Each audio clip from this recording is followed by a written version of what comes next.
Pukul 6 waktu Indonesia Tengah, Radio Republik Indonesia ND menghadirkan Warta Berita.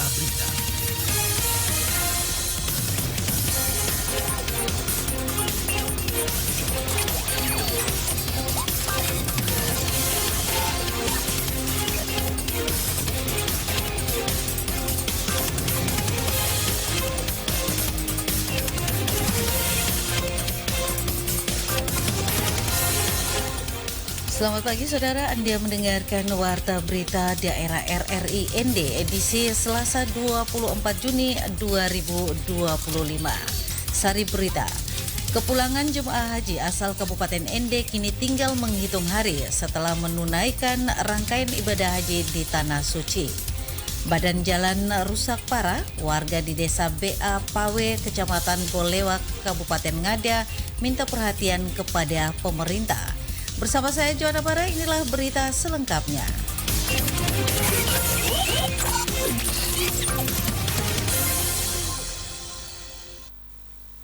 Berita pertama, kepulangan jemaah haji asal Kabupaten ND kini tinggal menghitung hari setelah menunaikan rangkaian ibadah haji di Tanah Suci. Laporan Suimam.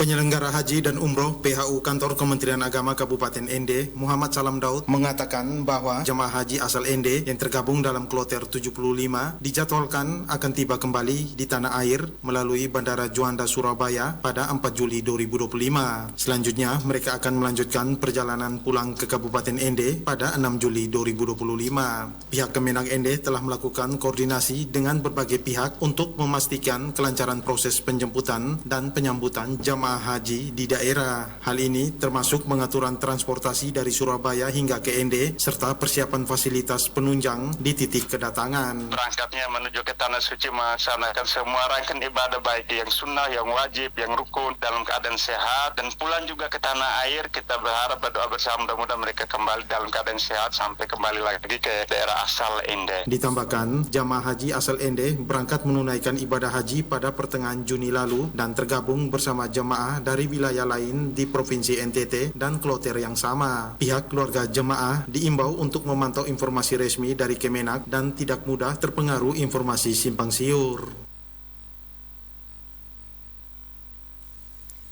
Badan jalan rusak parah, warga di Desa BA Pawe, Kecamatan Golewa, Kabupaten Ngada minta perhatian kepada pemerintah.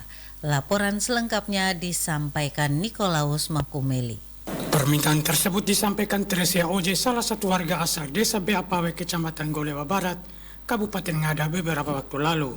Kepada RRI dirinya menuturkan bahwa kerusakan jalan tersebut telah berlangsung lama dan hingga saat ini kerusakan semakin parah akibat tergerus oleh air hujan. Dijelaskan Tresia, untuk mengurangi kerusakan yang lebih parah dan menghindari terjadi kecelakaan, masyarakat sekitar secara swadaya melakukan penimbunan sementara menggunakan tanah dan hal tersebut tidak bertahan lama. Menurutnya, kerusakan badan jalan tersebut sangat berpengaruh pada aktivitas perekonomian warga, terutama dalam distribusi hasil pertanian. Tidak bilang dari awal, memang sudah mungkin 2 tahun lalu lah. Sudah 2 tahun lalu jalan ini rusak habis. Setelah kami ini kalau ada kegiatan dusun, itu kami timbun tanah, kami gali saluran air tuh, bilang supaya bisa menutupi ini, tapi juga tidak bisa. Memang harus mesti mau diganti aspal. Dengan adanya bupati baru bisa memperhatikan kami di sini, kiranya bisa, artinya mereka bisa mempedulikan kami di sini, bisa memperhatikan kami macam jalan-jalan begini nih. Kebijakan dari mana-mana jadi Bible pun lewat sini. Hambatan besar bagi kami ini, jalan ini rusak habis. Jadi lorong-lorong ini bukan hanya di sini tapi sampai ke bawah ini juga rusak semua. Dirinya mengharapkan kepada pemerintah Kabupaten Ngada agar memperhatikan kebutuhan masyarakat seperti akses jalan yang rusak sehingga tidak menjadi faktor penghambat baik di sektor pertanian maupun akses pelayanan kesehatan bagi masyarakat serta pendidikan. RRI ND Nikolaus Makumeli melaporkan. Solor Fun Run 2025 bukan sekedar lomba lari, tetapi momentum untuk menanamkan cinta, persaudaraan dan juga kepedulian terhadap budaya dan alam Solor.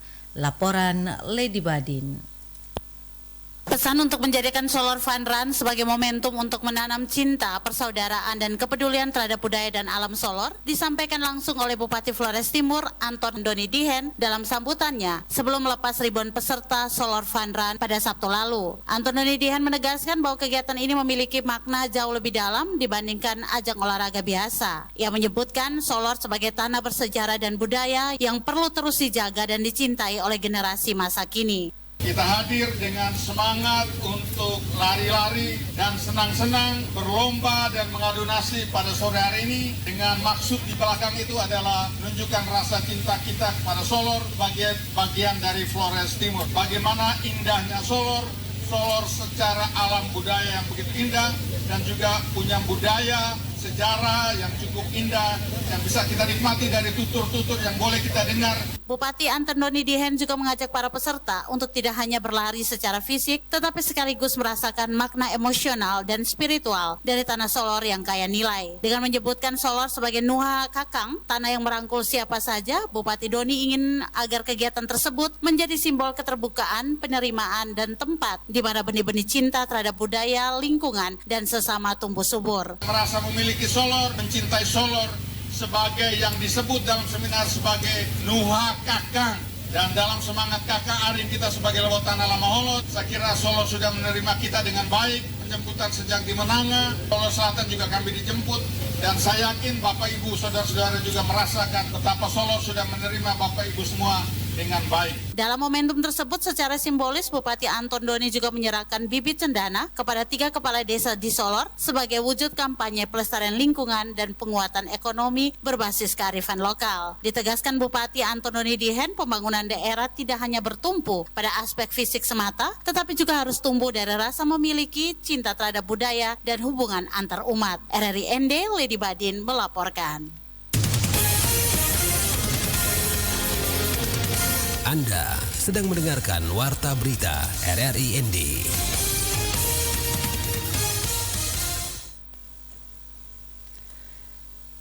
Stasiun Meteorologi Komodo ingatkan masyarakat terkait kewaspadaan musim kemarau. Laporan Epi Wahab.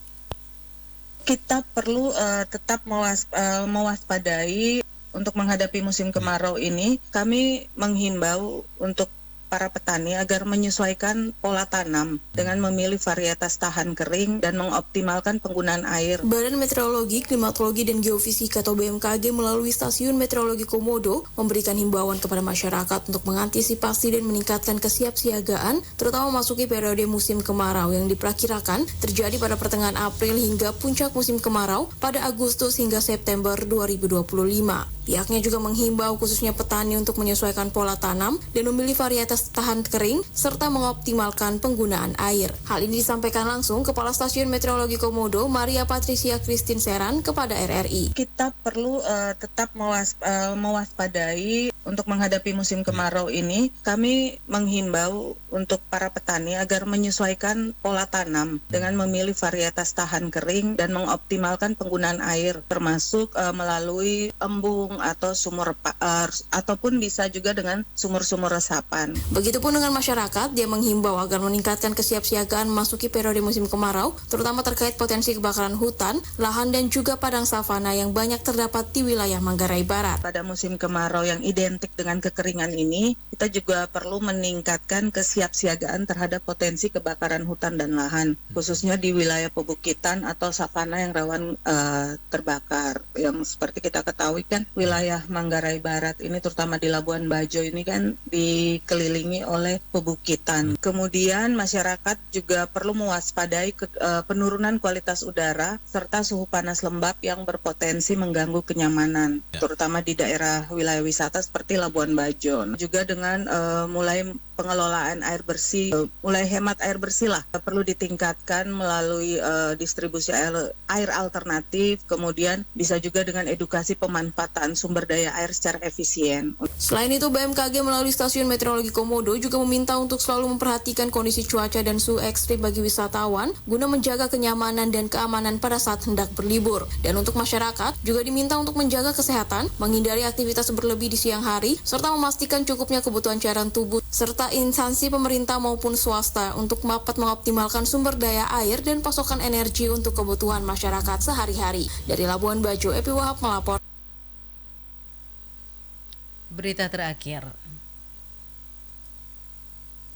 Dewan Perwakilan Rakyat Daerah DPRD Kabupaten Ende dukung terhadap langkah pemerintah daerah dalam menyertakan calon pegawai negeri sipil CPNS dalam kegiatan orientasi berbasis tugas lapangan. Salah satu kegiatan tersebut adalah penugasan CPNS untuk membantu penagihan pajak bumi dan bangunan PBB. Laporan Rofinus Hula. Anggota fraksi Demokrat DPRD Ende Mahmud Cega Bento menyampaikan hal ini kepada RRI pada Jumat 20 Juni 2025 di Ende. Menurutnya strategi ini bukan hanya melatih CPNS memahami tugas pokok tetapi juga langsung berkontribusi pada peningkatan penerimaan daerah. Bento menekankan bahwa penguatan sektor pajak sangat penting terlebih setelah banyak tenaga honorer diberhentikan pada tahun 2023 lalu. Kondisi tersebut menyebabkan kekurangan personel dalam penagihan pajak yang berdampak pada menurunnya realisasi pendapatan. Bento mengatakan terobosan ini menunjukkan bahwa CPNS bisa menjadi solusi sementara dalam mengisi kekosongan petugas pajak. Selain dukungan moral, ia juga meminta agar pemerintah daerah memperhatikan aspek pendukung teknis. OPD pengelola pendapatan daerah perlu diberi fasilitas seperti kendaraan dan alat kerja agar memudahkan petugas penagihan pajak di lapangan. Paling tidak di situ mereka juga bisa mengenal dan mengetahui sebelum mereka masuk ke bagian kerja dan tugas mereka masing-masing.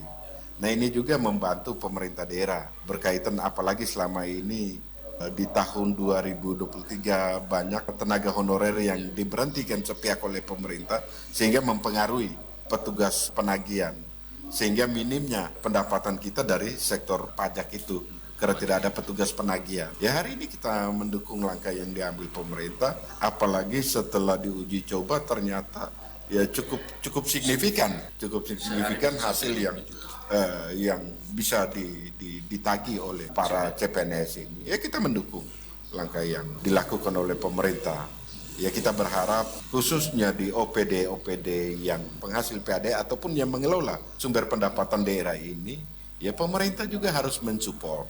Mungkin berkaitan dengan fasilitas transportasinya, ya kendaraan mungkin, ataupun peralatan-peralatan yang baik lah. Sehingga itu untuk mendukung kerja-kerja mereka dalam hal ini untuk penerimaan pendapatan asli daerah. Bento mengatakan masih banyak potensi pendapatan daerah yang belum tergarap maksimal terutama di sektor usaha seperti rumah makan dan perhotelan. Ia menilai pemerintah perlu melakukan pendataan dan pengawasan yang lebih serius terhadap sektor ini. Ia juga menyoroti keberadaan para pendatang dari luar daerah yang membuka usaha di Ende namun belum memiliki identitas kependudukan lokal. Hal ini menurutnya penting untuk diatur agar ada kontribusi nyata bagi pembangunan daerah. Menurutnya kalau hanya datang mengunjungi keluarga tidak masalah, tetapi kalau sudah berusaha dan tinggal, mereka wajib punya KTP Ende, tegas Bento. Lebih lanjut, Bento mengatakan DPRD Ende akan mengundang instansi terkait seperti Dukcapil, Camat, Lurah, dan Disperindak untuk menindaklanjut hal ini. Dengan sinergi antar instansi, ia optimis penerimaan pendapatan daerah PAD bisa ditingkatkan secara signifikan. RRI Ende Rofinus Fula melaporkan. Sekian warta berita produksi RRI Ende. Saya Joanna Bara, terima kasih.